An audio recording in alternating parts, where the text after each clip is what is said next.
마태복음 9장 35절부터 38절까지 말씀입니다. 마태복음 9장 35절부터 38절까지 말씀.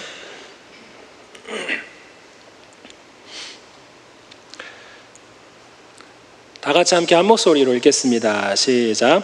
예수께서 모든 도시와 마을에 두루 다니사 그들의 회당에서 가르치시며 천국 복음을 전파하시며 모든 병과 모든 약한 것을 고치시니라. 무리를 보시고 불쌍히 여기시니 이는 그들이 목자 없는 양과 같이 고생하며 기진함이라. 이에 제자들에게 이르시되 추수할 것은 많되 일꾼이 적으니 그러므로 추수하는 주인에게 청하여 추수할 일꾼들을 보내주소서 하라 하시니라. 아멘. 할렐루야. 오늘 수업에 나오신 여러분 주님의 이름으로 환영합니다. 우리 옆에 분에게 인사합니다. 태신자를 만납시다. 인사하겠습니다. 태신자를 만납시다. 태신자를 만납시다. 이번 한 주간도 태신자 꼭 한 번 이상 이렇게 만나시고 함께 대화 나누시고 공감하시고 나의 삶을 나누시고 하면서 주님 앞에 중보하는 마음으로 태신자를 올려드릴 수 있는 저와 여러분 되기를 바랍니다. 오늘 우리가 마태복음 말씀을 읽었습니다. 여러분, 우리가 신약 성경이 있는데 27권의 신약 성경이 있는데 맨 앞에 첫 번째 성경이 바로 마태복음입니다. 그런데 마태복음이 가장 먼저 쓰여진 건 아니거든요. 신약 성경 중에 상당히 뒤늦게 쓰여졌어요. 그런데 왜 마태복음이 신약 성경의 맨 첫 번째로 왔을까요? 그런 생각을 좀 해보신 적 있습니까? 왜 마태복음이 왜 첫 번째지? 누가복음이 올 수도 있고 마가복음이 올 수도 있고 요한복음이 올 수도 있잖아요. 제 생각에는 요한복음이 오면 너무 좋을 것 같아요. 왜냐하면 요한복음 1장이 창세기 1장하고 딱 이렇게 연결이 아니라 유사하거든요. 태초에 말씀이 계시니라. 창세기 1장 1절하고 이렇게 대칭을 이루니까 야, 요한복음이 신약 성경의 첫 번째 오면 너무 좋았겠다, 그런 생각을 종종 해요. 그런데 요한복음이 오지 않고 마태복음이 왔단 말이에요. 그러면 그만한 이유가 있겠죠. 왜 마태복음이 신약 성경의 맨 첫 번째 왔을까? 그런 생각을 한번 이상씩 해보셨을 거예요. 제가 답을 알려드리면은 마태복음의 특징이 있기 때문에 그런 거예요. 마태복음의 특징이 뭐냐면은 구약 성경에 예언하신 주님이 바로 예수님이다, 이 얘기 하려고 마태복음이 맨 앞에 온 거예요. 그래서 마태복음 이렇게 맨 앞에 1장에 가면은 족보가 나오잖아요. 족보. 그것이 괜히 나온 게 아니거든요. 구약 성경과 연결시키기 위해서 족보가 나오는 거예요. 하면서 하나님부터 시작된 그 인류의 역사가 이렇게 흘러왔고 그 안에 메시아가 태어났다, 구세주가 태어났다 하면서 구약과 신약을 연결해 줄 수 있는 복음서가 바로 마태복음이기 때문에 신약 성경에서 가장 먼저 이렇게 배치가 됐어요. 나중에 쓰여졌긴 했지만. 그래서 마태복음의 핵심은 그거예요. 구약에 예언된 메시아가 바로 예수님입니다. 이게 바로 마태복음의 핵심 메시지예요. 오늘 말씀 보면은 그 예수님이 등장을 하시고서 오늘 9장에 와서는 복음을 전파하시면서 수많은 사람들을 만나십니다.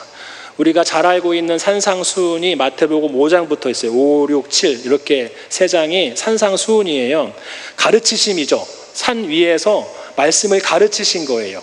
마치 모세가 시내산에서 하나님의 말씀을 받아가지고 백성들에게 그 말씀을 전하는 것처럼 예수님이 산 위에서 그거와 비슷하게 하나님의 말씀을 전하는데 구약의 말씀과는 완전히 다른 거예요. 전혀 다른 말씀을 하시는 거예요.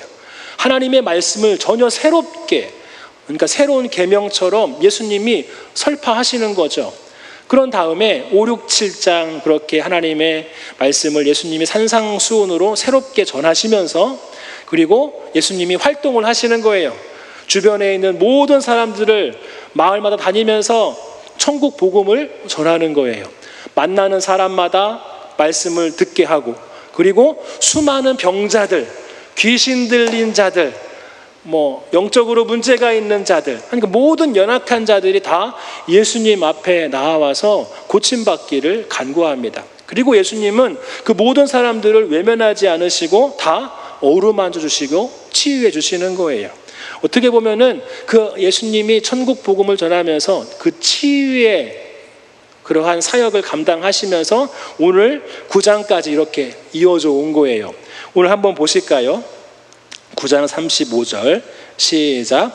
예수께서 모든 도시와 마을에 두루 다니사 그들의 회당에서 가르치시며 천국 복음을 전파하시며 모든 병과 모든 약한 것을 고치시니라. 아멘. 이게 바로 8장 9장 앞의 내용의 예수님의 사역이었어요. 모든 사람들을 만나고 거기 안에서 많은 병자들, 약한 것들, 그리고 그 사람들을 치유하시고 천국 복음을 전하셨다. 이렇게 사역을 감당하신 거예요. 근데 오늘 말씀에 예수님께서 귀한 말씀을 해 주십니다. 이렇게 사역을 하는데도 불구하고 계속해서 사람들이 어떻게 하는 거예요? 몰려드는 거죠. 36절에 뭐라고 합니까? 무리를 보시고 불쌍히 여기시니 이는 그들이 목자 없는 양과 같이 고생하여 기진함이라 말씀하고 있어요. 지금 예수님 앞에 많은 사람들이 고침받았어요. 그런데 아직까지도 고침받지 못하고 계속해서 예수님 앞으로 나아오는 사람들이 지금 너무나 많은 거예요. 너무나 많아요. 가도 끝이 없는 거죠. 여러분, 그 모습을 한번 상상해 보시기를 바랍니다. 세상 여기저기에 큰 어떠한 사건 사고들이 있는데 자연재해 같은 경우에 보면은요, 수많은 사람들이 막 그 집을 잃고 터전을 잃고 막 전쟁 중인 그러한 국가도 한번 보시면은요, 아까도 잠깐 뉴스에도 봤는데 그 자원단체들이 이렇게 여러 가지 막 음식물 공급할 생활 물자들을 막 공급하는데 그 모습, 그 영상을 보는데 너무 비참하더라고요. 그 하나 얻기 위해서, 그리고 한 그릇에 죽 얻기 위해서 막 몰려드는 모습을 영상으로 봤어요. 정신이 없더라고요. 그것만이라도 있으니까 다행이지, 그것마저도 없으면 너무나 비참하잖아요. 그런데도 불구하고 그 한 그릇을 얻기 위해서, 생필품을 얻기 위해서 막 서로 싸우고 막 부딪히고 하는 모습 보니까 비참하다, 그런 생각이 들더라고요. 오늘 말씀 예수님의 모습도 그와 다르지 않을 거예요. 수많은 사람들이 예수님의 소식을 듣고 예수님께로 막 몰려들기 시작을 하는 거예요. 갈릴리 근처에 있는 수많은 사람들이 예수님께로 몰려들어요. 예수님은 그 모습을 보시고 뭐라고 하셨어요? 그 모습을 보시고 불쌍히 여기셨다. 그리고 그들의 모습 보니까 어떠한 상황이에요? 목자 없는 양같이 고생하며 기진해 있구나.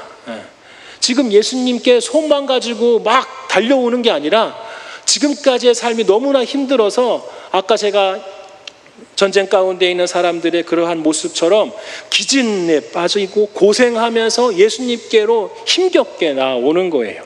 어떻게 보면 그 모습이 좋은 모습은 아니죠. 평안이 있는 모습은 아니죠. 기쁨이 있는 모습은 아니죠. 처참한 거예요. 어떻게 보면은 예수님은 그 모습 보시고 불쌍히 여기셨다라고 해요. 그러면서 예수님께서 하시는 말씀이 우리 37절 말씀 같이 읽겠습니다. 시작. 이에 제자들에게 이르시되 추수할 것은 많되 일꾼이 적으니. 38절 시작. 그러므로 추수하는 주인에게 청하여 추수할 일꾼들을 보내주소서 하라 하시니라. 아멘. 추수할 것이 너무 많다, 이렇게 말씀을 하시는 거예요. 예수님이 그 무리들을 보시고.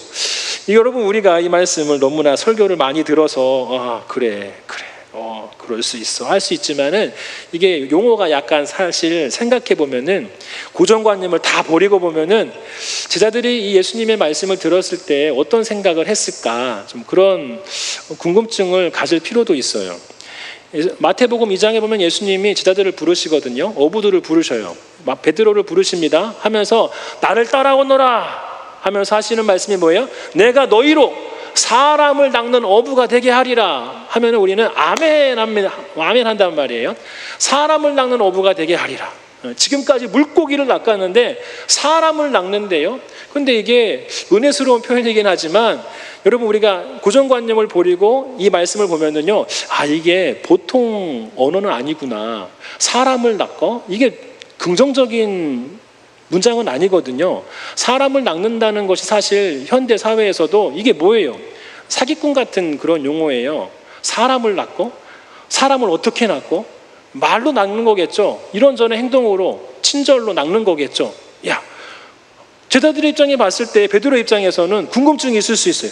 아니, 사람을 낚고 저 예수님 괜찮긴 한 걸까? 내가 저 예수님을 따라가는 게 맞긴 한 걸까? 사람을 낚는 건 좀 이상하다. 근데 오늘 9장에 와서도 예수님께서 하시는 말씀이 추수할 것이 많다. 일꾼이 적네. 추수할 것이 많다. 한단 말이에요. 물론 추수는 그 앞에 있는 사람들을 대상으로 하는 말씀이긴 해요.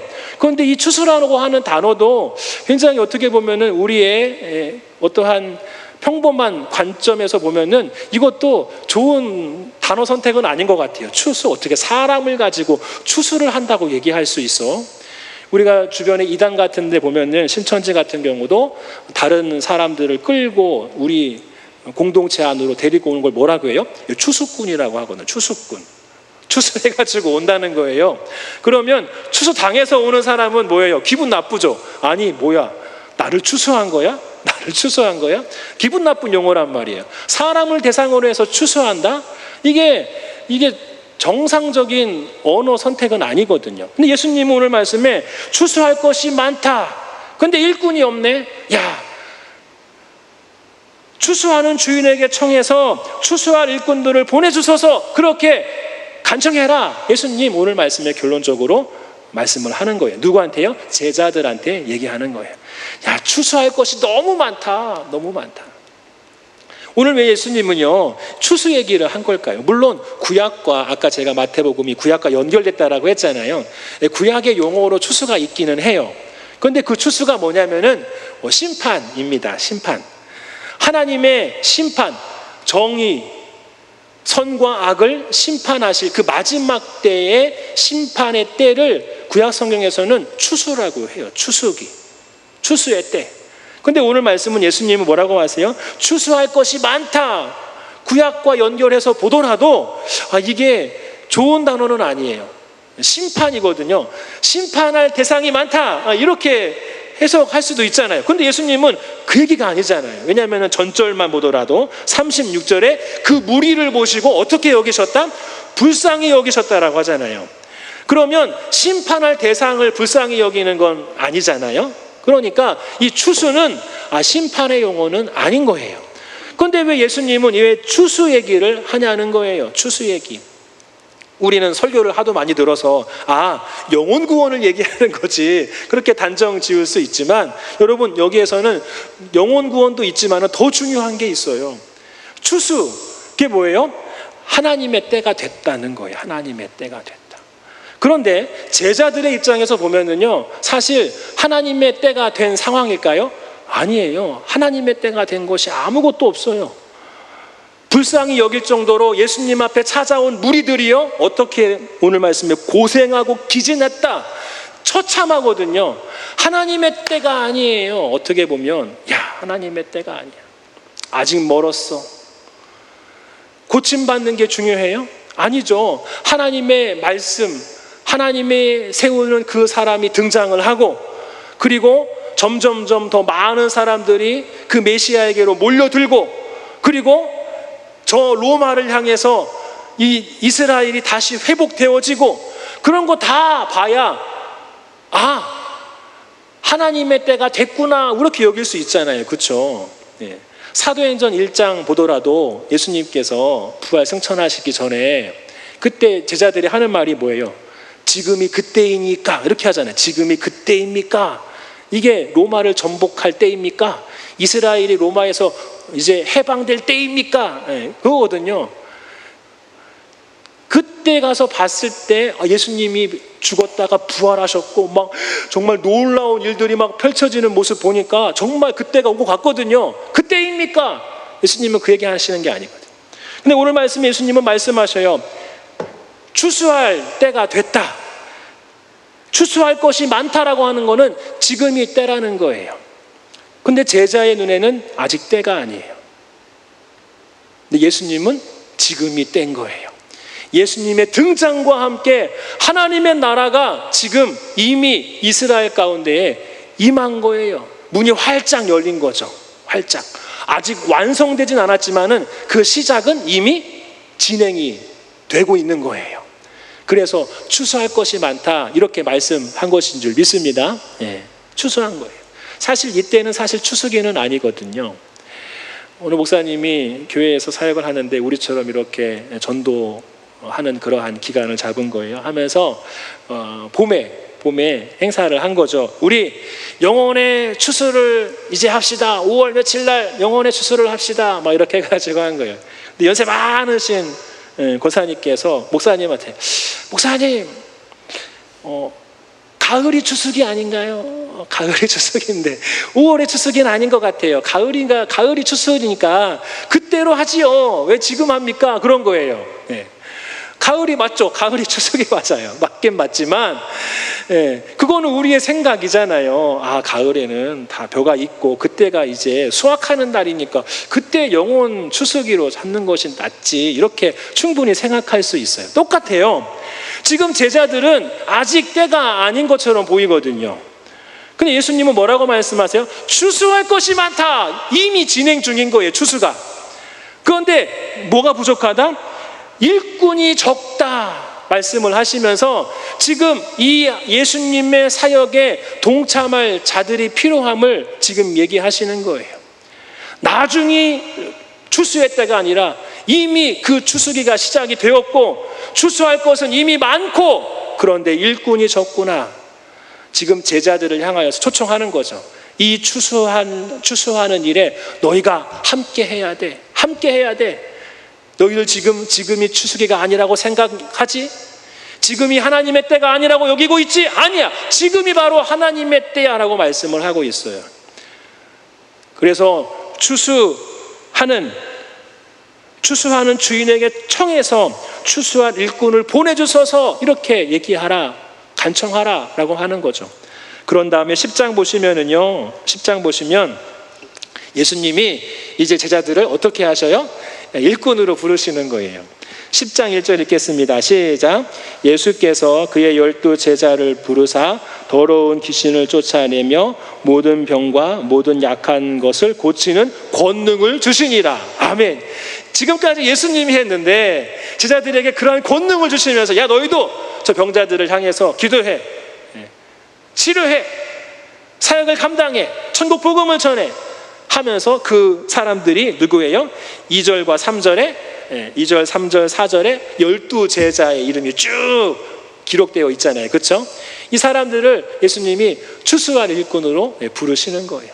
이제는 제자들과 함께 하나의 공동체로 움직이는 게 아니라 둘, 셋씩 찢어가지고 여러 고을을 한 번에 동시다발적으로 하나님의 일들을 감당을 하는 거예요.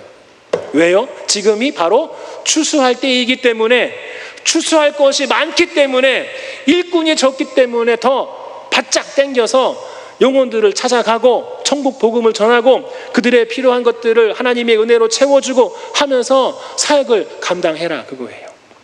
오늘 말씀을 통해서 제가 말씀드리고 싶은 것은 우리는 사역의 때를 내가 정한다는 게 사실 큰 문제예요. 여러분, 우리는 어때요? 하나님의 일들을 감당할 때 사실 내가 많은 결정권을 가지고서 하나님의 일들을 행합니다. 그렇죠? 물론 그것을 이해 못하는 건 아니에요. 내 형편이 있고 사정이 있고 체력도 있고 하잖아요. 그런 거 보면은요, 지금 나의 추수기는 아닐 수 있어요. 나는 아닌 것 같은데, 지금 아닌 것 같아. 나는 이걸 할 수 없어. 이건 아니야 하면서 나의 환경을 보고 하나님의 때를 내가 결정을 한단 말이에요. 하나님의 일들을. 또 어떤 결정이 있어요? 나는 지금 하려고 하는데 내가 뭘 하려고 했을 때 그 상황을 바라보면서 하나님의 때를 결정한단 말이에요. 예를 들어서 우리가 태신자를 품었단 말이에요. 태신자를 바라보면서 우리가 하나님의 일들을 감당하자 했는데 정작 만났는데 그 태신자들이 아직 준비가 안 된 것처럼 보이는 거예요. 나는 그렇게 보일 수 있죠. 그런데 그 준비가 안 된 것처럼 보이고 내가 스스로 그렇게 판단하고 또 아직 때가 아닌 것 같습니다. 이 태신자는 이번에 제외, 열외 이렇게 시켜버려서 아직 하나님의 때가 아닙니다. 추수할 때가 아닙니다. 이렇게 내가 결정한단 말이에요. 그리고 그거를 뒤로 밀어버려요. 여러분, 이것이 사실 제가 예를 들어서 한 가지만 얘기했지만 우리의 신앙생활 가운데 너무 많은 부분들을 이렇게 우리가 생각하고 판단하고 결단을 내리고 거기 안에서 우리 예수님은 제외를 시키고 내가 스스로 그것들을 다 조종한단 말이에요. 여러분, 이게 오늘 제자들의 생각과 다르지 않을 거예요. 제자들의 생각은요, 지금이 아니야. 지금은 불가능해. 지금은 아닌 것 같아. 지금은 아닌 것 같아. 지금은 할 수 없어. 우리가 뭘 할 수 있겠어? 이렇거든요. 마태복음 28장에 가면은요, 예수님이 제자들을, 부활하신 예수님이 제자들을 만나시잖아요. 부활하신 예수님 앞에 모인 그 제자들, 11제자죠. 11제자 중에 어떤 사람이 있어요? 부활하신 예수님을 앞에 두고도 의심하는 사람이 있다라고 했어요. 저게 부활하신 예수님 맞아? 맞아? 아닌 것 같은데? 의심하는 사람이 있다라고 했어요. 근데 예수님은 그 11제자, 의심하는 사람까지 포함해가지고 그 제자들을 부르시고 그들을 어떻게 하세요? 파송하셔요. 파송. 하늘의 모든 권세가 나에게 있다. 너희는 가서 모든 족속으로 제자를 삼아 아버지와 아들과 성령의 이름으로 세례를 주고 내가 너에게 분부한 모든 것을 가르쳐 지키게 하라 라고 하시면서 맨 마지막 절에 또 뭐라고 해요? 볼지어다 세상 끝날까지 내가 너희와 항상 함께 있을 거야. 이렇게 예수님 말씀하셔요. 그렇게 말씀하신 이유가 있어요. 오늘 말씀도 지금은 예수님 추수할 때가 아닙니다. 지금 못합니다. 할 수 없습니다. 제자들의 모습인데 사실 제자의 모습이기도 하지만 이 마태복음을 받아가지고 읽는 사람들, 그 당시에 이제 마태 공동체라고 하는데 마태 공동체, 마태 교회라고 할게요. 마태 교회 교인들이 지금 이러한 상황이에요. 이러한 상황. 우리는 할 수 없어. 왜냐하면은 예루살렘 성전이 무너졌거든요. 예수님이 부활 승천하신 다음에 AD 70년에 예루살렘 성전이 무너졌어요. 로마에 의해서 완전히 박살났어요. 그 다음에 마태복음이 쓰여진 거거든요. 예수님 뭐라고 말씀하셨지? 해가지고 글로 쓴 게 마태복음이에요. 그런데 예루살렘 성전이 무너졌어요. 그런데 유대인들의 생각에서는 어때요? 우리가 죄를 지었구나. 우리가 하나님 앞에 죄를 지어서 저 솔로몬 성전이 무너졌던 것처럼 이번에 또 수르바벨 성전, 제2성전이 또다시 로마에게 의해서 무너졌구나. 우리가 죄를 지었어. 누가 죄 지었지? 저 기독교인들이 죄 지었구나. 이런 거죠. 저 기독교인들. 유대교 안에 예수님을 영접한 기독교인들이 같이 신앙생활하고 있었거든요. 쟤네들이 유일하신 여호와 하나님을 섬기지 않고 저 예수를 주라고 하나님이라고 고백하면서 지금 그들이 신앙생활하고 있는데 저들이 우상 숭배했다. 예수라고 하는 사람을 믿고 있는 저들이 바로 우상 숭배하니까 예루살렘 성전이 멸망했지. 그래가지고 결단을 내리죠. 유대인들이 저 유대인 기독교인들을 다 추방하자 해가지고 회당에서 결의해가지고 저주 기도문을 써가지고 기독교인들 예배 때마다 저주하는 거예요. 하나님 저 기독교인들 생명록에서 이름 제거해 주십시오. 멸망하게 해주십시오. 그런데 거기에서 살아남을 유대인 기독교인들이 어디 있겠어요? 같이 신앙생활 할 수 없어서 밖으로 나갈 수밖에, 회당 밖으로 나갔어요. 성전이 없으니까 회당에서 모이거든요. 회당 밖으로 나갈 수밖에 없어요. 기독교인들이. 그 사람들이 바로 마태 교회예요. 마태 교회. 회당에서 쫓겨난 그리스도인들. 같이 유대인들과 회당에서 신앙생활 할 수 없는 유대인 그리스도인들이 완전히 다운됐죠. 우리가 뭘 할 수 있습니까? 우리는 아무것도 할 수 없습니다. 우리가 어떻게 주님의 일 감당할 수 있습니까? 이러한 상황인데, 쫓겨난 상황인데, 출교의 상황인데, 지금은 추수의 때가 아닌 것 같습니다. 지금은 우린 아무것도 할 수 없습니다. 나를 봐도 못하고 저들을 봐도 못하고 저 유대인들 아직 준비가 안 됐습니다. 그래가지고 마태가 쓴 것이 뭐예요? 마태복음이에요. 마태복음. 아니야, 구약의 그 예언된 메시아가 바로 예수님이야. 우리 예수님은 잃은 양을 찾기 위해 오셨어. 저 유대인들 구원받아야 돼. 우리를 회당에서 쫓겨낸 저 유대인들이 구원받아야 할 사람이야. 잃은 양이야. 지금이 바로 추수할 때야. 추수할 것이 얼마나 많은지 몰라. 지금 너희들이 나가야 돼. 부활하신 예수님 이렇게 말씀하셨잖아. 세상 끝날까지 우리와 함께 하신다라고 했잖아. 하늘과 땅의 모든 권세가 예수님한테 있다라고 했잖아. 그러니 지금이 바로 추수의 때야 라고 말씀을 하는. 여러분, 주님의 때는 내가 결정하는 것이 아닙니다. 한번 따라할까요? 주님의 때는 내가 결정하는 것이 아닙니다. 태신자를 만나는 거는 내가 결정하는 것이 아니에요. 오늘은 못 만나. 이번에는 아니야. 이 사람은 이제 태신자 올해 이번에 2025년도 후반기는 안 돼. 내가 결정하는 게 아니라 주님은 추수의 때라고 해요. 그리고 추수할 것이 많다라고 말씀을 하고 있어요. 그 말은 뭐냐면은 지금 만나, 이번 주에 만나, 다음 주도 만나, 한 영혼을 섬겨, 그 영혼을 위해서 십자가의 사랑으로 다가가서 만나야 돼. 만나지 않으면 아무런 역사도 일어나지 않아. 만나. 내가 너와 항상 함께 있을 거야. 오늘도 이 말씀을 통해서 우리를 향해서 말씀하시는 줄 믿습니다. 오늘 말씀 추수할 것이 많다. 동일하게 우리에게 말씀을 하셔요. 일꾼이 적다. 바로 네가 이 일꾼이 되어줘라 하면서 12제자를 부르시는 거예요. 권세를 주시고 파송을 하시는 거죠. 9월달, 10월달 우리가 한 영혼을 품고 섬기기로 했습니다. 이거는 우리 교회가 물론 이렇게 정하고 추진하는 거긴 하지만은 근본적으로 본질적으로 이것은 우리 예수님의 마음인 줄 믿고 이 일에 함께 동참해서 주님의 일꾼으로서 사명 감당할 수 있는 저와 여러분 되기를 주님의 이름으로 축복합니다. 마태 교회가 잘나서 할 수 있는 게 아니에요. 연약하지만 우리와 함께 하시는 우리 예수님, 부활하신 예수님이 나와 함께 하고 계시니까 그나마 우리가 할 수 있는 거예요. 내 힘으로 감당하려고 하면 힘들죠. 그러니까 내 생각, 판단은 잠시 뒤로 넘겨버리시고 예수님은 어떤 걸 원하시나 그것에 초점을 맞춰서 이번 한 주간, 남은 한 주간도 태신자를 위해서 섬길 수 있는 저와 여러분 되기를 바랍니다. 그러면 주님께서 그 영혼을 반드시 주님 앞으로 인도하실 줄 믿습니다.